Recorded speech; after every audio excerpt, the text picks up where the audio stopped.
Bien, hermanos, estoy muy agradecido que podamos estar juntos una vez más, compartir este tiempo. Créanme que en años anteriores con esta temperatura era insoportable estar acá adentro. Gracias a Dios que nos ha permitido mejorar eso y podemos estar un poco más cómodos, ¿no?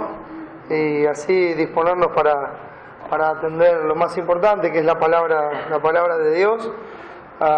Disponer nuestros corazones para escuchar a Dios, librado de todo tipo de molestias en la medida que se puede, ¿no? Pero igual, si no, siempre hay que hacerlo, y estar dispuestos a eso, a escuchar a la voz de Dios, no del hombre. Vamos a seguir con el tema de la mortificación del pecado. Seguimos en Gálatas capítulo 5. Estamos viendo acerca del pecado remanente que hay en nosotros, a los vicios del viejo hombre que debemos hacer morir.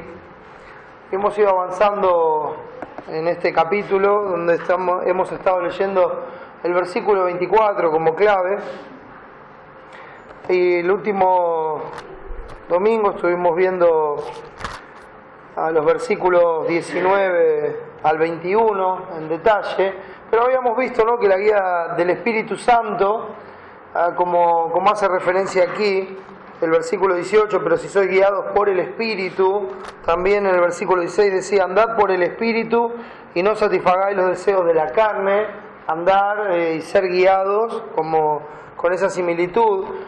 Eso, hermanos, no es algo esporádico, no es algo que pasa en algún momento, sino que es algo en el cristiano, en el verdadero creyente, que es un camino constante y efectivo de santificación. Es la obra para la que el Espíritu Santo vino a morar en nosotros. Es lo que vino a hacer y es lo que va a hacer. Dios va a santificar a sus hijos, Él va a empezar la obra y la va a terminar. Seremos perfectos en la gloria con Él, pero mientras estemos aquí, esta es una obra constante, porque el Espíritu Santo mora en nosotros. Y eso es lo que es la tarea que Él vino a hacer, santificarnos. Vino a darnos el poder para hacer morir nuestros pecados. Vino a darnos el poder y la gracia para hacer su voluntad por sobre nuestra propia concupiscencia. El Espíritu Santo, hermanos, no solamente nos dirige en esta obra. A veces uno piensa en la guía y piensa como que Él va adelante y nosotros atrás tratando de seguirlo, ¿verdad? Pero en realidad la guía del Espíritu Santo, la dirección del Espíritu Santo es más que eso, porque Él no solamente nos está dirigiendo, sino que también nos capacita, nos da el poder, nos da la fuerza para vencer el pecado y darle la gloria a Dios, pero haciéndolo, hermanos, con la libertad que Cristo nos ha dado, con gratitud y con gozo. Es muy importante marcar esa diferencia, porque no es la guía del Espíritu Santo cuando yo estoy haciendo lo que tengo que hacer, mordiéndome el labio, refunfuneando, quejándome. Hermanos, esa no es la obra del Espíritu Santo, esa no es la actitud de un corazón que está agradecido y gozoso en el Señor. El amor a Dios es que guardemos sus mandamientos. Sí, es cierto, lo dice 1 Juan 5:3, pero también dice que sus mandamientos no son gravosos, no es una carga, es un deleite, es un placer. Es cuando uno mira a Dios y mira su amor, su misericordia y dice que esto es lo único que puedo hacer, esto es lo menos que puedo hacer. No me alcanza el tiempo, no me alcanza la vida, no me alcanza todo lo que hay para poder darle gracias a mi Señor. Entonces uno lo hace con gratitud, no quejándose. No lo hace por religión, lo hace porque Dios es digno. Hay un cambio en nosotros y lo produce el Espíritu Santo. La vida del cristiano guiado por el Espíritu Santo no es, como dije recién, una vida de quejas y de lamentos, por lo que ya no debo hacer, o sea, ya no tengo que hacer. No, sí, a mí me encanta esto, pero vos sabés que ahora desde que voy a la iglesia no puedo hacer esto. Hermano, es un testimonio terrible. O sea, si una persona... Y a veces el problema es que no lo decimos, ¿verdad? No lo decimos, no lo exteriorizamos, pero lo pensamos. Y ahí es donde está el conflicto.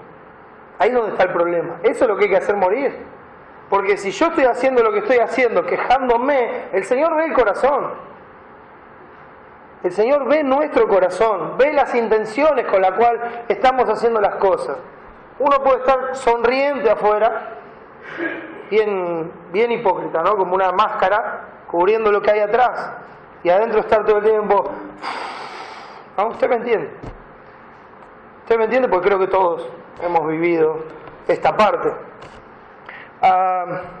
Bueno, el Espíritu Santo, cuando nos guía a una vida abundante de libertad, de gozo y gratitud para servir y glorificar al que dio su vida por nosotros.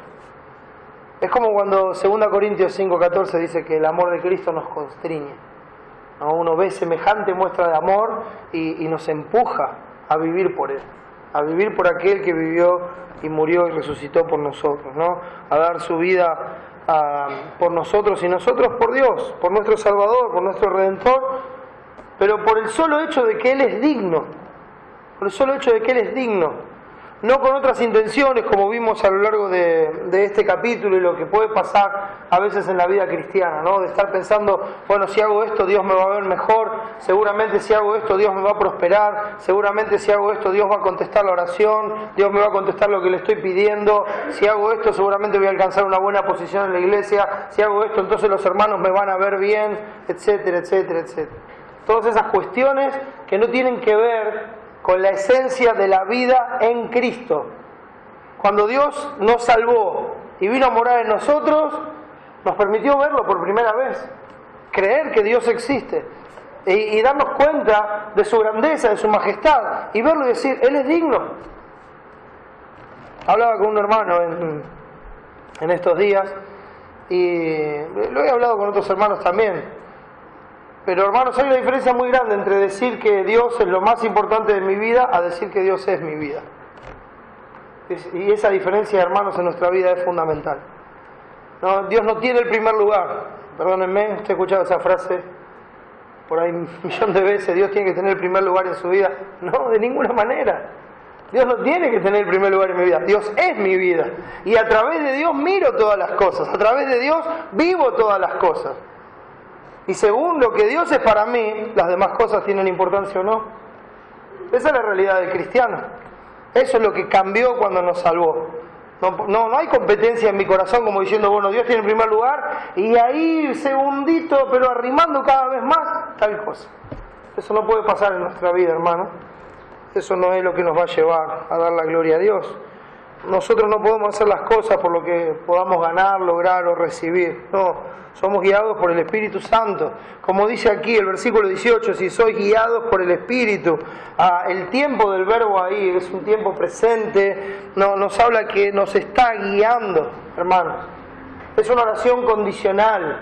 Hemos hablado de la apódosis, de la prótesis en primer lugar y la apódosis. Y poder ver la condición, ¿no?, que se establece para ver qué es lo que resulta de eso. Y es condicional esta porque dice, si sois guiados por el Espíritu Santo. Dice, no estáis bajo la ley. Entonces, hermano, vamos a leer una vez más el versículo 24 y vamos a entrar en el texto que nos toca hoy. Vamos a tratar de ver al principio del versículo 22 en un conjunto con el 23, ¿no? Pero vamos a empezar por ahí. Dice el versículo 24, pero los que son de Cristo han crucificado la carne con sus pasiones y deseos. Pero los que son de Cristo han crucificado la carne con sus pasiones y deseos. Vamos a seguir viendo, hermanos, el pecado remanente. Oremos. Padre, muchas gracias por este tiempo con mis hermanos, con tu iglesia. Oh, Padre, estamos aquí porque nos has comprado con tu propia sangre. Señor, ese sacrificio ha sido perfecto. Nos abrió el camino para llegar a ti, para poder estar hablando ahora, Señor, con esta libertad y con la certeza de que tú nos estás escuchando porque vamos a ti en Cristo. Confiamos, Señor, que llegamos a tu trono por sus méritos, por su justicia. Confiamos en tu misericordia, confiamos en que eres nuestro buen Padre, que nos cuidas y que haces todo lo necesario para que participemos de tu santidad. Mi Señor, te necesitamos en este tiempo, necesitamos que seas nuestro Maestro, que nos hables, que nos guíes a través de tu palabra, que ella no vuelva vacía, Señor, que dé fruto en nosotros, que haga la obra que tiene que hacer. Te ruego, Padre, que nos ayudes a poner nuestros ojos en ti, a gozarnos en ti, a descansar en ti. Y Señor, te ruego que si hay alguien aquí que no te conoce, que le salves. Si hay alguien aquí que tal vez tiene religión, pero no salvación, que le salve, Señor. Sálvale para la gloria de tu nombre. Gracias por este tiempo, Señor. Necesito tu ayuda y tu sabiduría. Dame las palabras, Señor, para compartirte a ti. En tu nombre y para tu gloria. Amén. Muy bien.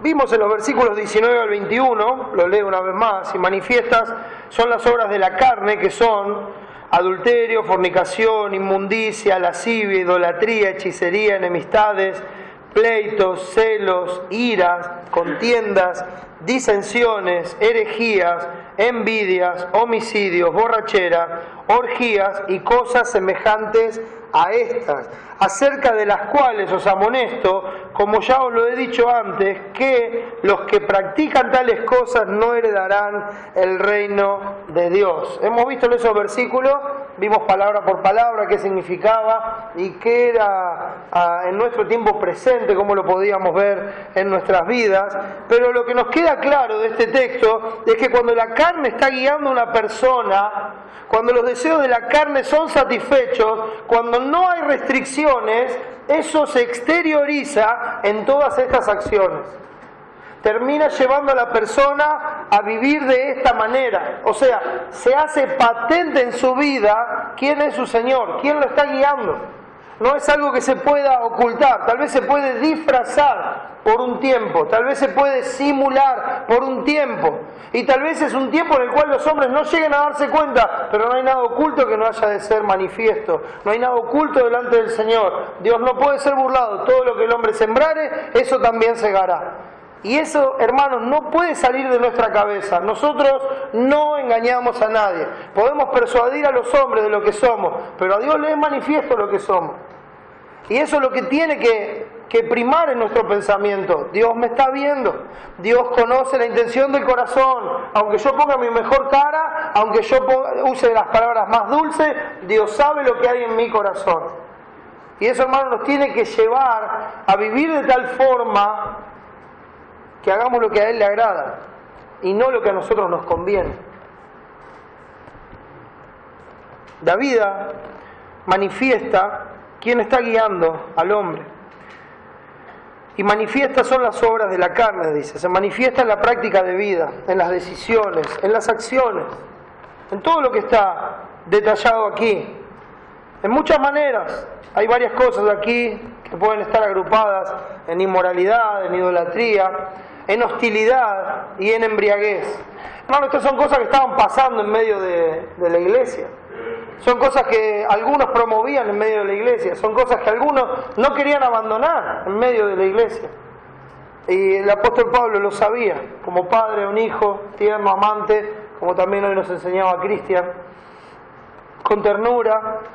Él les hablaba y les decía la verdad. Me he hecho pues vuestro enemigo por deciros la verdad, le dice en el capítulo 4 a ellos. Les estoy diciendo la verdad porque los amo, porque quiero que abandonen estas cosas, porque quiero que le den la gloria a Dios, que quiero que cumplan el propósito para el cual ustedes fueron rescatados. Estas 4 cosas que mencioné agrupan todo lo que se mencionó antes. Estaba habiendo mucha hostilidad en la iglesia, estaba habiendo mucho egoísmo, estaba habiendo mucha lucha, vamos a decirlo entre comillas, hermanos, por el poder. Y esa lucha por el poder lo digo entre comillas porque eso no existe en la iglesia de Cristo. Puede estar la intención, pero en la iglesia de Cristo no existe. A veces por medio de estas cosas hacen manifiesto los que no son de la iglesia de Cristo. Pero esa lucha egoísta, esa búsqueda de uno mismo, de querer ser mejor que los demás, de querer tener algo mejor que los demás, de jactarse en su propia justicia, en sus propias obras, eso no viene de Cristo ni del Espíritu Santo. Y Pablo le dice, yo ya les dije a ustedes, ya les enseñé, ya he hablado con ustedes, como ya os lo he dicho antes, que los que practican tales cosas no heredarán el reino de Dios. Probablemente cuando Pablo llegó a esta zona a predicar decía, tienen que dejar esta vida, tienen que dejar estas costumbres, estas formas de vivir, porque los que practican tales cosas no heredarán el reino de Dios. Les anunció el Evangelio y ellos se convirtieron, como hablaba y vimos de los hermanos en Tesalónica, ¿no? Dice, se convirtieron de los ídolos a Dios, de los ídolos a Dios. escucharon el Evangelio, llegó no solamente en palabras, sino también en poder, transformó sus vidas, y eso ¿en qué resultó? Que abandonaron la idolatría para servir al Dios vivo y verdadero, mientras aguardaban que Cristo venga a buscarlos. La manifestación gloriosa de nuestro Señor Jesucristo. Por eso, hermanos, vivir con esta práctica solo tiene esperanza de condenación. Una persona que vive en esta práctica y que se sostiene en esta práctica y que, aunque puede disimular una religión, sigue con esta práctica en su corazón, en sus intenciones, y aún a veces a escondida, hermanos, esto solamente tiene esperanza de condenación. No hay otra esperanza, no hay otra cosa. Los que practican tales cosas no heredarán el reino de Dios. Pero tenemos a continuación, en los versículos 22 y 23, la manifestación contraria a esto, ¿no? Lo vamos a ver de esta forma. Dice el versículo 22, más o pero, el fruto del Espíritu es amor, gozo, paz, paciencia, benignidad, bondad, fe, mansedumbre, templanza. Contra tales cosas no hay ley. Contra tales cosas no hay ley. Entonces, si uno leyera junto a la última parte, dice, los que practican tales cosas no heredarán el reino de Dios, pero el fruto del Espíritu. Entonces, el llamado que está haciendo el apóstol, el llamado que Dios nos hace a nosotros es, estas cosas se manifiestan, implica condenación, pero si ustedes son de Dios, si el Espíritu Santo está en ustedes, si el Espíritu Santo los está guiando, esto es lo que se va a ver en sus vidas. Esto es lo que se va a manifestar en sus vidas. Así como se manifiesta la obra de la carne, también se va a manifestar la presencia del Espíritu Santo en sus vidas, haciendo morir la carne y siguiendo la voluntad de Dios. El resultado, hermanos, el fruto de ser guiados por el Espíritu, ese Espíritu mediante el cual, hermanos, nosotros vencemos el mal, y de esa forma libre, ¿no? Esa libertad que Dios nos dio en Cristo, de esa forma libre, gozosa y voluntaria, nosotros servimos en gratitud por las misericordias de Dios a nuestro Salvador. Esto, hermanos, tiene que quedar en nuestra mente, tiene que ser nuestro pensamiento, tiene que estar siempre ahí. El fruto, hermanos, no es algo que se produce esporádicamente, sino que está hablando aquí de la cosecha. Es la cosecha de la siembra constante de la gracia de Dios en nuestros corazones. El Espíritu Santo está en nosotros. No es que va, viene cada tanto, pone una semillita y da cierto fruto. No, el Espíritu Santo está en nosotros. Y Él constantemente está sembrando nuestros corazones, nuestra vida con su gracia. Y la gracia produce estas cosas en nosotros. Hermanos, fíjense en que está hablando de 9 cosas, pero habla en singular. Dice, más el fruto del Espíritu. No está hablando de distintas cosas aquí, de cosas que tal vez uno puede tener y otro no. Dice, no, a mí me tocó el amor. Y a mí me tocó la templanza. Bueno, tengo templanza pero sin amor. Y el otro tiene amor sin templanza. Eso no puede pasar, hermano.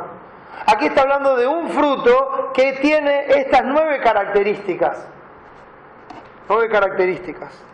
Pero está hablando en singular. Esto es lo que pasa en todos aquellos que tienen el Espíritu Santo. No, ¿sabes que esto no me ha llegado? Bueno, si no le ha llegado, entonces no es salvo. O sea, no le dé más vueltas. Si usted ha estado excusando su vida con que estas cosas no le han llegado, no, sí, a mí lo que más me ha costado es la paciencia. Hermanos, todos tenemos luchas. Todos tenemos lucha con distintas cosas, pero el Espíritu Santo se tiene que manifestar en nuestras vidas. Y por favor, no tome esto como algo místico o con cosas raras, imaginaciones, etcétera, visiones o lo que fuera. No, se tiene que manifestar de una forma práctica. Se tiene que ver en nuestras vidas que Él es nuestro Señor. Se tiene que ver en nuestras vidas que el Consolador que Cristo envió, el otro Consolador, está en nosotros y que vive en nosotros y que nosotros vivimos por Él. El fruto del Espíritu es amor, gozo, paz, paciencia, benignidad, bondad, fe, mansedumbre y templanza. Esta obra continua del Espíritu en nosotros no solamente, hermanos, nos lleva a dejar el mal, sino también nos lleva a desear y cultivar aquello que agrada a Dios. No solamente el hecho de dejar de hacer lo malo. Si usted mira las Escrituras, y le animo a que cuando haga la próxima lectura completa de las Escrituras, se fije cuál es el trato que Dios tiene con el hombre. Y siempre le está diciendo, dejar de hacer lo malo. Pero no es dejar de hacer lo malo. Mire, un hombre oraba una vez y decía, Señor, quita todo lo malo que hay en mí. ¡Fu! Desapareció. ¿No? Entonces, si yo dejara de hacer lo malo, automáticamente dejaría de hacer todo. No podría hacer nada. Entonces, el llamado de Dios y el llamado del Evangelio no es que solamente dejemos de hacer lo malo, sino que empecemos a hacer lo bueno, que aprendamos a hacer el bien, que aprendamos a hacer aquello que le agrada a Dios. Y es interesante, porque la palabra nos dice que tenemos que aprender a hacer el bien. En lo malo nos sale naturalmente. Nadie necesita, como decimos siempre, enseñarle a los chicos a hacer lo malo. Es natural. Al contrario, nosotros estamos todo el tiempo diciéndole no, no, no. ¿Por qué? Porque el chico hace lo malo por naturaleza y hay que enseñarle a hacer lo bueno. Lo mismo pasa en la vida cristiana. El Señor Jesucristo murió en la cruz y dio su vida por todo lo malo que hay en nosotros. Él pagó por todo eso, Él venció todo eso y nos hizo libres de todo eso para que nosotros ahora, por la obra del Espíritu Santo, dejemos de hacer lo malo. Y aprendamos por la misma obra del Espíritu Santo y por la palabra que Él nos ha dejado a hacer lo bueno, lo que es agradable delante de Dios, lo que trae gloria a su nombre. No existe tal cosa como una religión a tu medida. No existe. No existe tal cosa como una iglesia a nuestra medida. No, no existe. Hermano, la iglesia es a la medida de Cristo. Es su iglesia, es su cuerpo. Él es la cabeza. Él es el que dice, nosotros respondemos. Claro, el que está unido a Cristo. El que es guiado por el Espíritu Santo. Esa es la realidad. Si usted mira a lo largo de las Escrituras, y vamos a ir a Isaías por un momento, cuando empieza a escribir el profeta en el capítulo 1, empieza a hacer el llamado al pueblo, le animo a que pueda leer el pasaje, o todo el libro, es una bendición.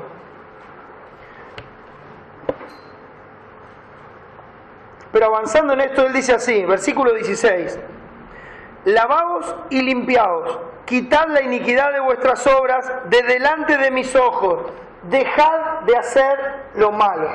Si usted ve cómo está escrito esto, hermanos, de ninguna manera usted y yo podemos pensar que esto es una sugerencia o una alternativa de vida. No, este es el Dios de toda la gloria, el Rey de todo el universo, diciéndole al hombre, dejad de hacer lo malo, es un mandamiento. ¿Y cómo sigue? Versículo 17. Aprended a hacer el bien. Buscad el juicio, restituid al agraviado, haced justicia al huérfano, amparad a la viuda. Venid luego, dice Jehová, y estemos a cuenta. Si vuestros pecados fueren como la grana, como la nieve serán emblanquecidos. Si fueren rojos como el carmesí, vendrán a ser como blanca lana. Porque la sangre de Jesucristo, su Hijo, nos limpia de todo pecado. Hermanos, el llamado es, dejen de hacer lo malo, hagan lo bueno. Cuando Juan el Bautista empezó a predicar, Lucas capítulo 3, acompáñenme ahí por un momento.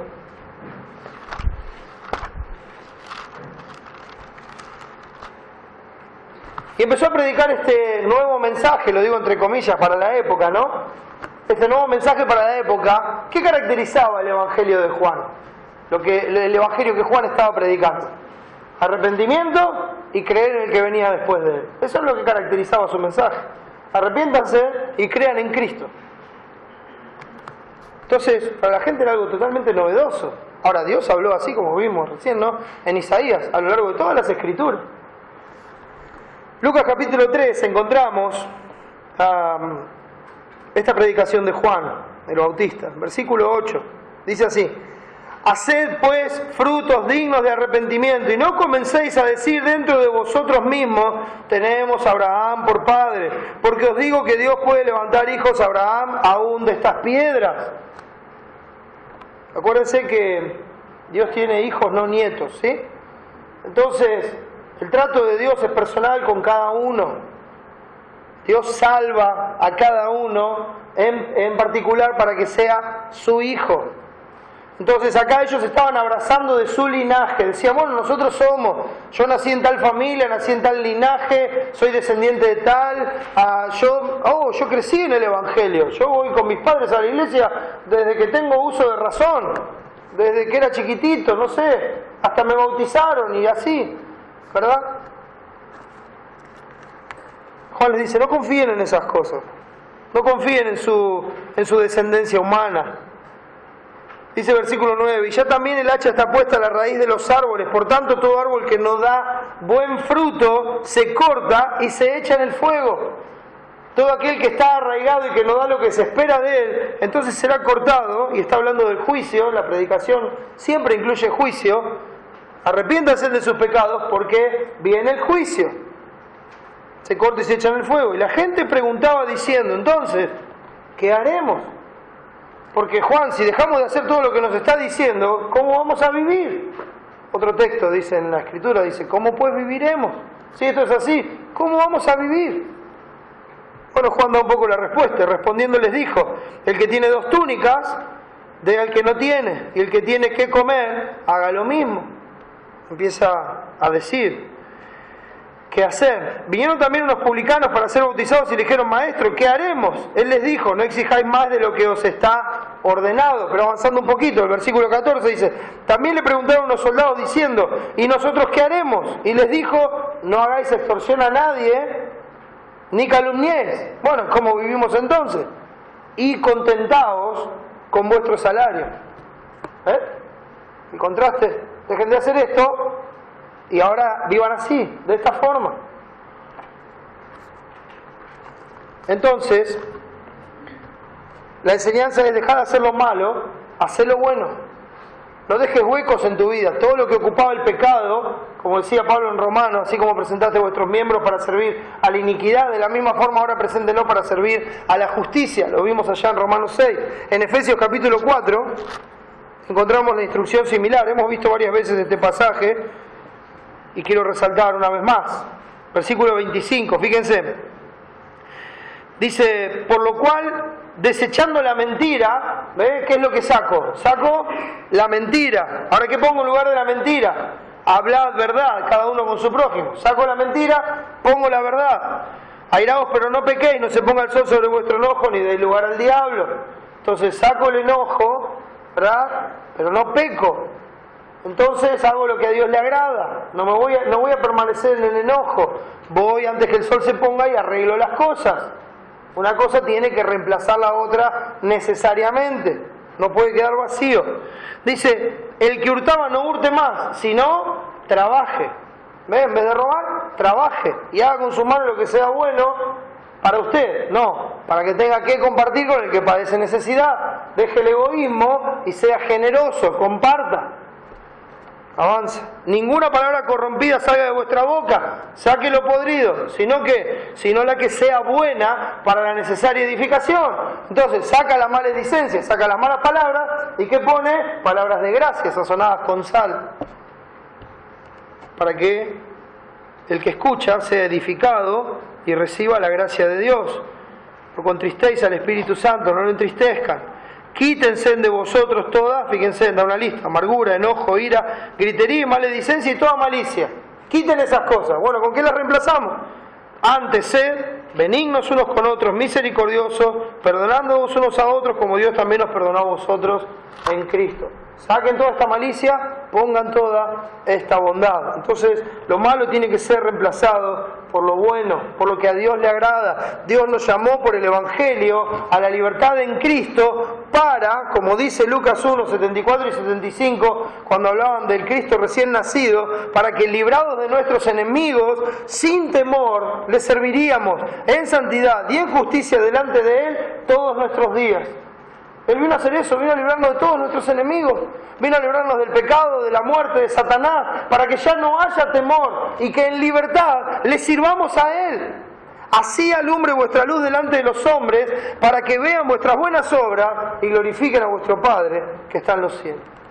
Para que cuando vean vuestras buenas obras glorifiquen a vuestro Padre que está en los cielos. Dijo Jesús en el Sermón del Monte, Mateo 5:16.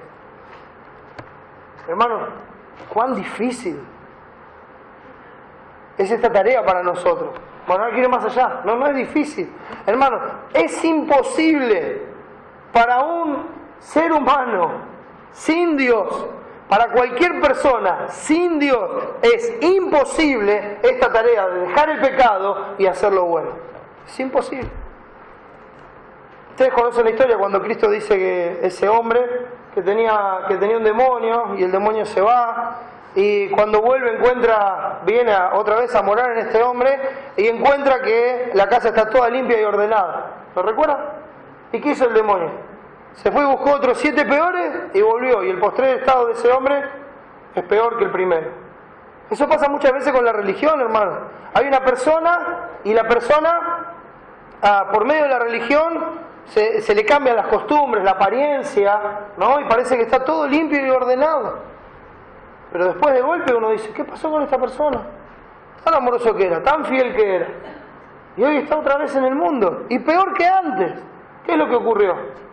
Bueno, es que hay una diferencia, hermanos, entre la religión y la salvación. Entre la obra del Espíritu Santo y la obra que el hombre puede hacer. Es imposible para el hombre hacer esto, pero lo que es imposible para los hombres es posible para Dios. Y Dios mora en nosotros, hermanos. El Espíritu Santo está en nosotros. Solo el Espíritu, su presencia, su guía, su oficio, su capacidad producen en nosotros el querer como el hacer por su buena voluntad. Solo siendo guiados por el Espíritu Santo, como hijos de Dios, va a brotar en nosotros todo lo bueno que es Él. No que somos nosotros, sino lo bueno que es Él. Lo bueno que está en nosotros por su presencia. No de nosotros, hermanos, sino de Él. Solo quienes somos guiados por Él, hermanos, vamos a poder amar cuando somos odiados. Vamos a poder gozarnos cuando todo es tristeza. Vamos a tener paz cuando arrecia la batalla. Vamos a tener paciencia cuando seguir adelante es insoportable. Vamos a ser benignos cuando nos rodee la amargura y el maltrato. Solo por la obra del Espíritu Santo, hermanos, podemos tener bondad cuando todo es egoísmo a nuestro alrededor. Solo por la obra del Espíritu Santo podemos tener fe cuando es difícil creer por todo lo que pasa alrededor. Solo por la obra del Espíritu Santo podemos vivir en mansedumbre cuando nosotros queremos por naturaleza tomar todas las cosas en nuestras manos y terminarlas en ese momento. Solo por la obra del Espíritu Santo podemos tener templanza cuando la corriente nos lleva a satisfacer nuestros deseos. Hermanos, vivir produciendo, haciendo aquellas cosas contra las que no hay ley, y solo por la obra del Espíritu Santo. Quisiera hoy que veamos algunas de estas. En primer lugar, en esta lista, y si usted me preguntara a mí por qué figura el amor en primer lugar, creo que teniendo una concepción bíblica de lo que es el amor, y como vimos hace unos domingos atrás, cuando todo termine, hermanos, el amor va a permanecer. ¿Sí? Hablaba del amor, de la fe y la esperanza. El mayor de estos es el amor. ¿Por qué? Porque la fe se va a hacer realidad y ya está, no va a necesitar más fe para vivir, va a estar cara a cara con Dios. No hace falta la fe. Ya va a estar viendo la gloria, va a estar en la eternidad. No hace falta la fe. Su esperanza se va a hacer realidad. Ya no va a necesitar esperanza. Va a estar en un lugar sin pecado, va a estar en un lugar con Dios. Ya no hace falta la esperanza, está todo ahí. Pero va a seguir el amor. Y aquí ocupa el primer lugar porque creo, hermanos, que es la característica fundamental que está en un verdadero cristiano. Y creo que tal vez es también, a su vez, la más difícil de todas para cada uno de nosotros. Es difícil, hermano. Es un regalo de Dios, es un don de Dios realmente el amor. La palabra claramente nos enseña que sin Dios no hay amor, que para nosotros es imposible amar sin Dios, porque el amor viene de Dios. Dios es amor, ya lo vamos a ver. Pero, hermanos, insisto en la presencia del Espíritu Santo en nosotros, el sello el arras de nuestra herencia, ese anticipo que ya está en nosotros, mostrándonos y dando testimonio a nuestro espíritu de que somos hijos de Dios por su presencia, como dice Romanos 5:5. Romanos 5:5 dice así: y la esperanza no avergüenza, porque el amor de Dios ha sido derramado en nuestros corazones. ¿Por quién? Por el Espíritu Santo que nos fue dado. Si hoy nosotros podemos amar, y escúcheme bien, hay que diferenciar esto. No es el amor que teníamos antes de conocer a Dios. No es el amor de este mundo, no es ese amor de conveniencia, ese amor de complacencia, ese amor donde uno ama al otro, ama a la otra persona por lo que recibe a cambio. No estamos hablando de ese amor, ya hemos dicho esto más de una vez. Dios no tuvo ese amor para con nosotros. Dios nos amó a nosotros cuando éramos sus enemigos. Dios nos amó a nosotros cuando nosotros lo ignorábamos, cuando nosotros decidimos lisa y llanamente dejarlo de lado en nuestra vida y vivir como si Él no existiera. Cuando pienso que la obra de Cristo con su iglesia refleja el matrimonio, y pienso en estas cosas, digo, ¿cuántas veces pasan estas cosas en el matrimonio? Y aún siendo creyentes como iglesia, Cristo es fiel, Cristo nos ama, y sin embargo, ¿cuántas veces nosotros dejamos de lado a nuestro Señor? Y Él sigue siendo fiel y nos sigue amando. Ahora, ese tipo de amor es el que está en nosotros por la presencia del Espíritu Santo. Ese amor que no es un amor condicional, ¿sí? Como dije recién, bueno, si vos me tratás bien, va a ser más fácil amarte. Bueno, si vos hacés lo que yo quiero, mientras vos seas lo que yo espero, entonces yo te voy a amar. Bueno, gracias a Dios, hermano. Dios no nos amó así, porque si no, ninguno de nosotros estaríamos aquí en este día, ni ningún día posterior tampoco. Primera de Juan, capítulo 4.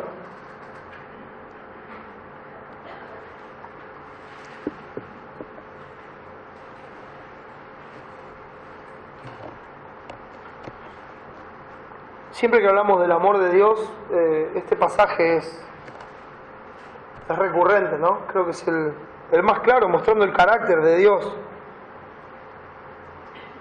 Y ahora lo vamos a ver en otra forma. Primera de Juan 4, versículo 7 dice: amados, amémonos unos a otros, porque el amor es de Dios. El amor es de Él. ¿Sí? Bien claro, el amor es de Dios. Ahora, todo aquel que ama es nacido de Dios y conoce a Dios. ¿Por qué? Porque el amor es de Él. Él es amor. Entonces, si hay alguien de nosotros que puede amar, es porque es nacido de Dios. Y como es nacido de Dios, entonces Dios ha derramado su amor en nosotros. Dice el versículo 8: el que no ama no ha conocido a Dios. Y así bien claro lo dice Primera de Juan a lo largo de todo el libro. ¿Sí? Dice el capítulo 3, versículo 14, dice: nosotros sabemos que hemos pasado de muerte a vida en que amamos a los hermanos. Pregunto, pero para que usted lo considere, ¿usted puede decir que está amando a sus hermanos? Este capítulo es muy práctico, ¿no? Porque no habla de un amor de, ay, yo amo a todos mis hermanos. Los veo una vez por semana, con suerte, viento a favor y embajada. No sé cómo están, no sé cómo viven, no sé si tienen necesidades, no sé si tienen problemas, no sé si tienen dolores, no sé qué les está pasando, pero yo los amo con todo mi corazón. Eso no es amor, hermano. Eso es una farsa. Eso es una farsa. Uno no puede decir que ama a sus hermanos si no tiene contacto y trato con los hermanos. No puede decir que ama a sus hermanos cuando esquiva a los hermanos. No puede decir que ama a sus hermanos cuando no le importan los hermanos. No puede decir que ama a sus hermanos cuando hace su vida y nada más que su vida. Porque eso no es amor. Nosotros sabemos que hemos pasado de muerte a vida en que amamos a los hermanos. Y enseguida Juan dice, inspirado por Dios: el que no ama a su hermano permanece en muerte. Sin medias tintas, ¿verdad? O sea, nos está dando una opción, bueno, tal vez, puede ser que no sea un cristiano. No, clarito dice, permanece en muerte. La mayor prueba que hay en la vida de una persona de que es un hijo de Dios es que ama a los hermanos. Y por ese amor a los hermanos está dispuesto a servir y dar todo lo que es y todo lo que tiene por los demás. En esto hemos conocido el amor, dice el 16. Bueno, voy a leer el 15 también. Todo aquel que aborrece a su hermano es homicida. Y sabéis que ningún homicida tiene vida eterna permanente en él. En esto hemos conocido el amor, en que Él puso su vida por nosotros. También nosotros debemos poner nuestra vida por los hermanos. Y mire cómo lo aplica, dice, pero el que tiene bienes de este mundo y ve a su hermano tener necesidad y cierra contra él su corazón, ¿cómo mora el amor de Dios en él? Hijitos míos, no amemos de palabra ni de lengua, sino de hecho y en verdad. No quiero cambiar la palabra, ¿no? Pero sería algo así como, cállese y ame. ¿Sí? De palabra, de lengua. No, mejor cállese y ame. Haga lo que tiene que hacer. Ame prácticamente. Ame en una forma real, en una forma tangible. Ame. Porque de eso se trata. Dios lo hizo así. Volviendo al capítulo 4. Versículo 9. Dice así. En esto se mostró el amor de Dios para con nosotros, en que Dios envió a su Hijo unigénito al mundo para que vivamos por Él. Dios mostró su amor con una forma práctica, con una acción. Él no solamente me dijo, te amo, andate al infierno. No me dijo eso. Él me dijo, te amo y voy a morir por vos. Y vino y murió por mí. Y me salvó y me dio vida eterna. Él mostró su amor por mí cuando yo era su enemigo. Cuando yo estaba muerto en mis delitos y pecados. Cuando yo no quería saber nada con Dios, Él me amó. En esto consiste el amor, de esto se trata. No en que nosotros hayamos amado a Dios, sino en que Él nos amó a nosotros y envió a su Hijo en propiciación por nuestros pecados. El origen del amor es Dios, no nosotros. Más adelante dice, nosotros le amamos a Él porque Él nos amó primero. ¿Por qué amo a Dios? Porque Él me amó primero.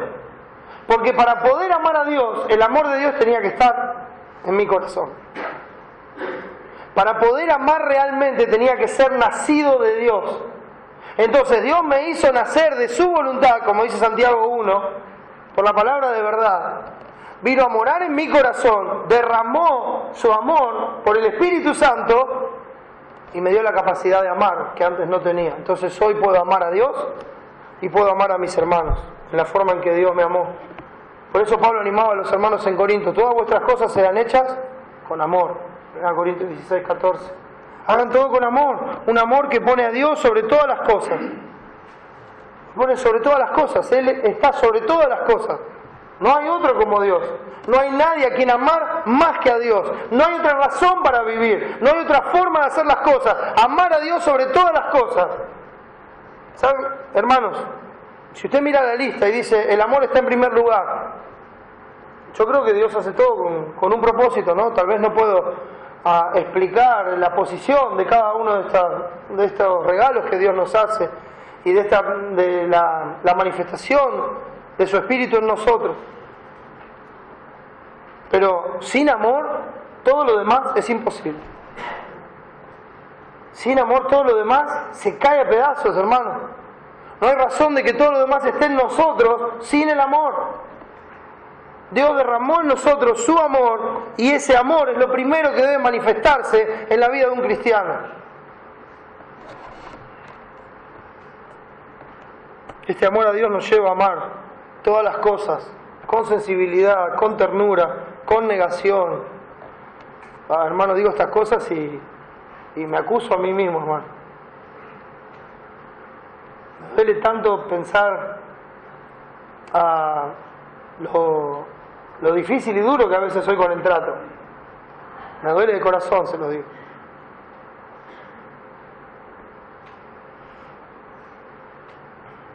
Dios no me trata así. No, Él me trata con sensibilidad, con ternura, con verdad. con negación, hermanos, con entrega, con servicio, no por lo que recibo, sino porque Dios es digno. No importa lo que hace el otro, Dios es digno. Y aunque el otro se pare sobre mi cabeza y salte hasta cansarse, Dios sigue siendo digno de que yo ame. Y eso es lo que Dios estableció para que su amor sea conocido en un mundo que no sabe lo que es el amor. Hermanos, antes vimos la manifestación de las obras de la carne en cosas prácticas de la vida. Cómo se manifiestan en acciones, cómo se exterioriza.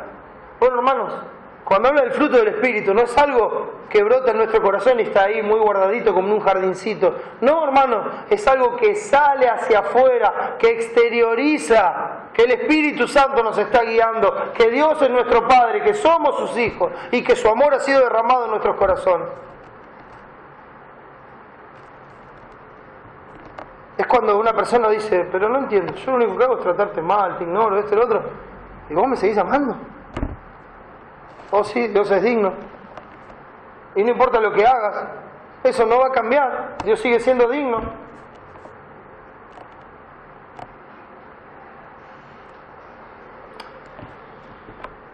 Amar, hermanos. Creo que podríamos hablar mucho tiempo acerca del amor.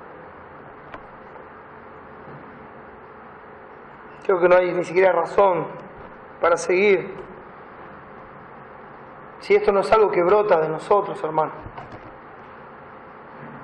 Tiene que brotar en nosotros.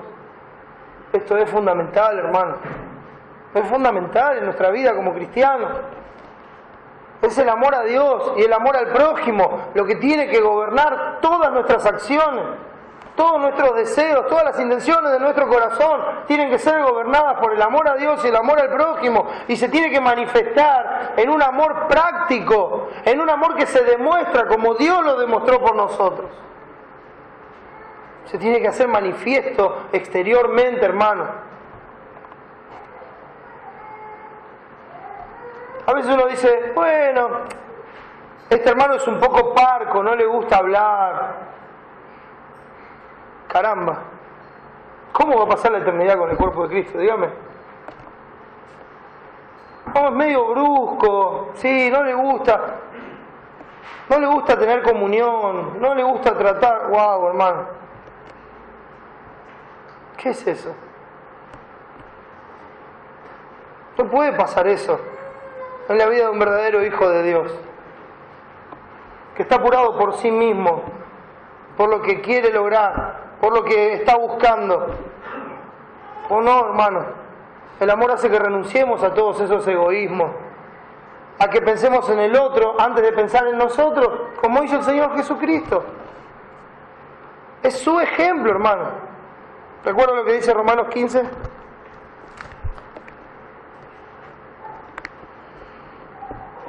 Versículo 2 dice, cada uno de nosotros agrada a su prójimo en lo que es bueno para edificación.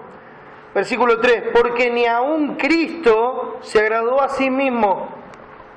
Y cuando uno piensa en esta expresión, dice, ni aun Cristo, el apóstol Pablo está diciendo, bueno, miren, el único que puede hacer las cosas para sí mismo, porque de hecho Él creó todas las cosas para sí mismo, el único que podría comportarse y hacer las cosas para sí mismo porque es digno, ni Él lo hizo. Ni Él lo hizo así. Ni aun Cristo se agradó a sí mismo. Antes bien, como está escrito, los vituperios de los que te vituperaban cayeron sobre mí. No, se negó a sí mismo. Y nos dejó el ejemplo para que sepamos lo que es el verdadero amor, para que sepamos lo que es vivir en Cristo. Antes leímos Efesios y el capítulo 5, versículo 1 dice, sed pues, ¿se acuerdan lo que vimos antes, no? Saque esto, ponga esto. Saque lo que está mal, ponga lo que está bien. Deje todo esto y haga lo que le agrada a Dios. Y dice el versículo 1 del capítulo 5, sed, pues, en base a esto, ¿no? Imitadores de Dios como hijos amados. Y andad en amor, como también Cristo nos amó y se entregó a sí mismo por nosotros, ofrenda y sacrificio a Dios en olor fragante. Oh, busque de Cristo. Y lo que va a encontrar es que Cristo nos amó. Y lo que va a encontrar es que Él dio su vida. Y lo que va a encontrar es que se negó a sí mismo. Y lo que va a encontrar es que no buscó agradarse a sí mismo, sino que buscó agradar a Dios con toda su vida. ¿Sabe qué es lo que va a encontrar cuando vea la vida de Cristo? Amor en forma práctica. Amor en forma práctica. Él es amor. No hay otro como Él. Y una vez más, hermano, mora en nosotros. Mora en nosotros. Y eso va a producir en nosotros fruto. Y ese fruto está caracterizado, en primer lugar, por el amor. También está caracterizado por el gozo. Miren, hermanos, el gozo es diferente a la felicidad. Es distinto. No es lo mismo la felicidad que el gozo. Son dos cosas totalmente distintas. No quiere decir que en algún momento no puedan ir juntas. Pero el gozo y la felicidad no es lo mismo. La raíz de uno y otro son totalmente distintas. ¿Se acuerda el texto de Salmo 4?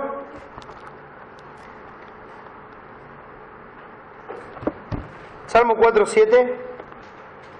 Creo que tal vez es el que mejor lo expresa.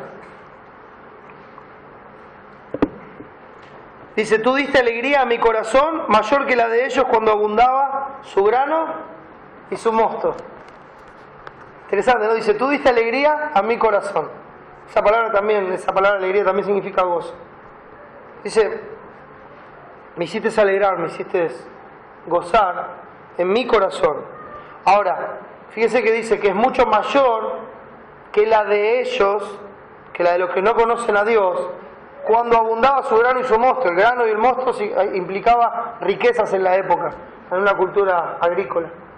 Grano y mosto, el que tenía mucho grano y mosto implicaba riqueza. O sea, ese gozo fue mayor que lo que ellos pudieron lograr con las riquezas y los bienes de este mundo. No tiene comparación. El gozo que Dios nos dio a nosotros es un gozo que nace de adentro, no tiene que ver con las circunstancias y por eso no lo afectan las circunstancias. La felicidad tiene que ver pura y exclusivamente con las circunstancias, con estar bien, con estar con lo que me gusta, con haber logrado algo, con alguna situación que me pone feliz en ese momento. Es pasajero, es nada más que por un tiempo, dura lo que dura, nada más. No va más allá de eso. A veces uno se acuerda de algunas cosas que le hicieron bien en su vida, pero se acuerda, es un recuerdo, nada más. No puede encontrar gozo, dice: qué tiempos aquellos, si pudiéramos volver a aquellos tiempos. Pero ya no se puede gozar en eso. Pero el gozo es distinto. Porque el gozo permanece, aunque las circunstancias no sean agradables. Por eso Santiago dice: hermanos míos, tened por sumo gozo cuando os halléis en diversas pruebas. El gozo es constante, no como la felicidad. El gozo es constante como la fuente. La fuente de nuestro gozo, hermanos, es la obra de Cristo. Es la obra de Cristo. Y esa es una obra constante, es una obra eterna, es una obra que no va a terminar. Es una obra que nos satisface por siempre. Y ese debe ser nuestro gozo. Es lo que Jesús le decía a los discípulos en Lucas 10. Cuando ellos venían contentos del viaje que Cristo les había mandado hacer,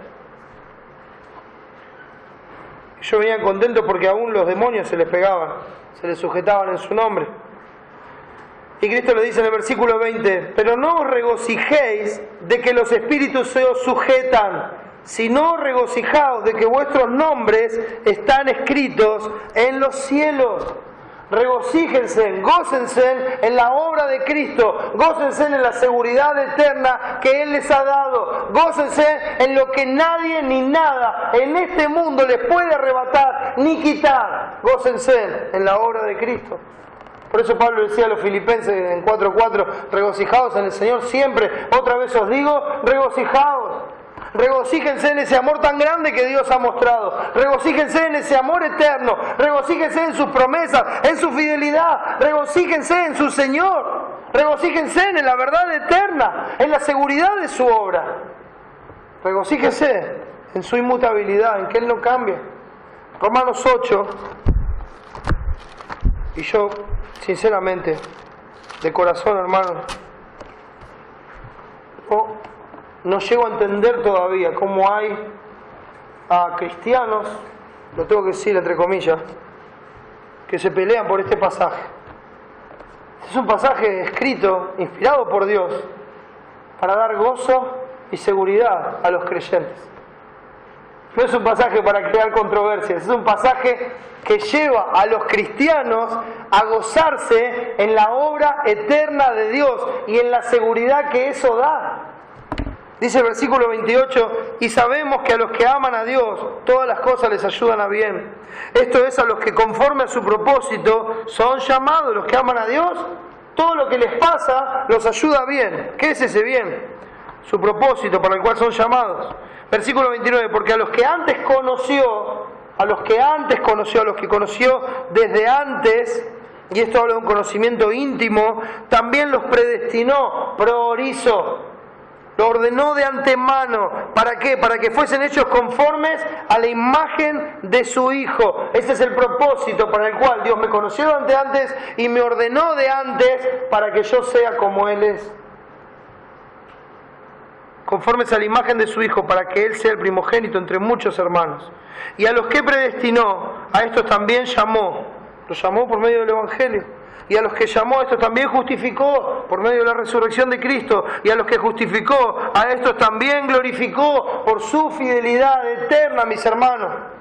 Me encanta, habla en tiempo pasado, pero todavía estoy aquí, no estoy glorificado. Ustedes saben que Él ya lo hizo.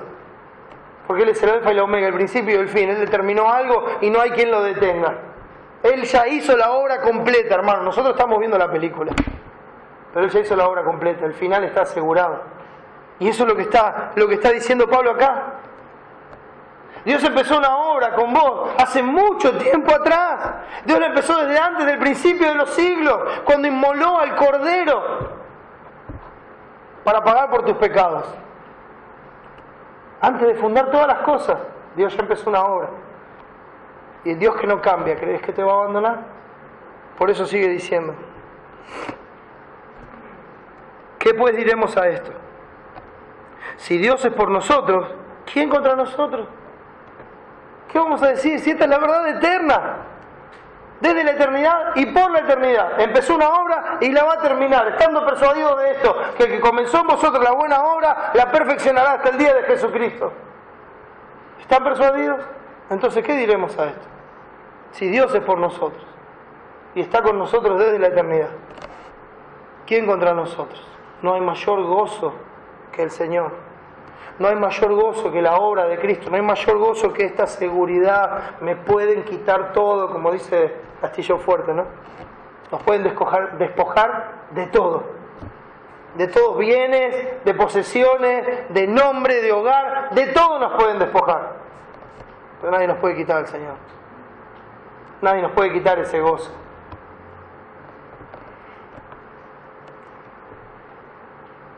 El que no escatimó a su propio Hijo, sino que lo entregó por todos nosotros, ¿cómo no nos dará también con Él todas las cosas?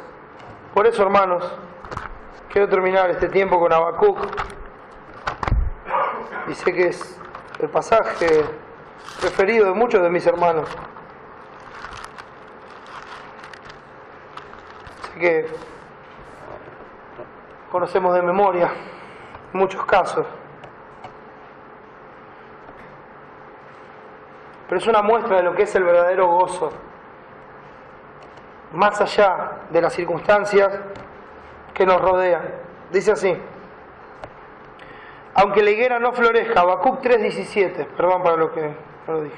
Aunque la higuera no florezca, ni en las vides haya frutos, aunque falte el producto del olivo, y los labrados no den mantenimiento, y las ovejas sean quitadas de la majada, y no haya vacas en los corrales. Y déjeme un minuto con esto, porque tal vez esto no sea tan vívido para nosotros como lo era en aquella época. Esto está hablando de la economía del momento. Esto está hablando de la provisión del momento. Esto está hablando de una, como dije antes, una cultura agrícola-ganadera donde dependen de todas estas cosas. Y lo que él está diciendo es: aunque la economía vaya para cualquier lado, aunque el banco me cierre y se quede con toda la plata adentro, aunque la inflación se coma todo mi salario, aunque pase lo que pase y yo pierda todo lo que tengo, con todo, yo me alegraré en Jehová y me gozaré en el Dios de mi salvación. Con todo, a pesar de todo eso, yo me alegraré. En otra versión dice, yo me regocijaré en Jehová, en mi Dios, en el Eterno, y me gozaré en el Dios de mi salvación. Mi gozo viene de Él. Jehová el Señor es mi fortaleza, dice el versículo 19, el cual hace andar mis pies como de ciervas y en mis alturas me hace andar. Esto es un canto, es una alabanza, pero es una verdad que tiene que brotar del corazón. Ese es el gozo. Es el gozo que el mundo no entiende. Dice, pero si no tenés nada, ¿me puedes decir por qué estás tan contento? Porque no sé cómo era para usted, pero cuando yo no conocía al Señor ni siquiera sabía que existía la palabra gozo. ¿Por qué estás tan contento? No tenés nada, escuchame. Mirá cómo vivís. No tenés esto, no tenés aquello, no tenés lo otro. Bueno, ¿sabes por qué? Porque esto, aquello, lo otro es su felicidad. Pero tú diste alegría a mi corazón mayor que la de ellos cuando abundaban todas esas cosas. Y es el gozo que me dio por Cristo. Y ese gozo, mis hermanos, se tiene que manifestar en nosotros cuando todo es adversidad a nuestro alrededor. Cuando parece que las circunstancias son totalmente contrarias en nuestra vida, cuando no hay todo lo que nosotros quisiéramos tener, cuando no tenemos todo lo que pensamos que necesitamos. Y digo pensamos porque Dios es fiel, hermano. El verdadero cristiano, guiado por el Espíritu Santo, no anda con cara larga y quejándose por todos lados, sino que anda con gozo. Y sigue hablando de su Señor, y sigue confiando en su Señor. Y aunque no tenga nada, a todos le habla de su Señor. ¿Por qué? Porque se goza en el Señor. Porque su esperanza no está en las cosas de este mundo. Su gozo no está en las cosas de este mundo. Su gozo está en el Señor y en la obra eterna de Jesucristo. Solo hemos visto dos, hermanos. Espero que el Señor nos ayude para poder seguir con esta lista, pero sobre todas las cosas, hermanos, que nos ayude y que nos guíe por su Espíritu Santo para manifestar esto en nuestras vidas y que todo el mundo pueda leer a Cristo en nuestras vidas. Amén. Vamos a orar. Padre, gracias por este tiempo. Gracias, Señor, por tu Espíritu que mora en nosotros, por tu palabra. Te ruego, mi Padre, que nos ayudes a vivir como es digno de tu nombre, a gozarnos en ti, Señor, a amarte, a dar todo nuestro ser. Eres el único digno, Señor, de honra, de gloria, de alabanza. Todo es por ti y para ti. Oh Señor, que podamos vivir de esta forma, que podamos gozarnos en ti en todo momento y darte la gloria. Gracias, Padre, por este tiempo. Ayúdanos como iglesia a hacer una constante manifestación de la obra del Espíritu Santo en nuestra vida y que este mundo en tinieblas pueda ver la luz de Cristo. Señor, si alguien aquí no te conoce, te ruego que le salves. En el nombre de Jesús y para su gloria.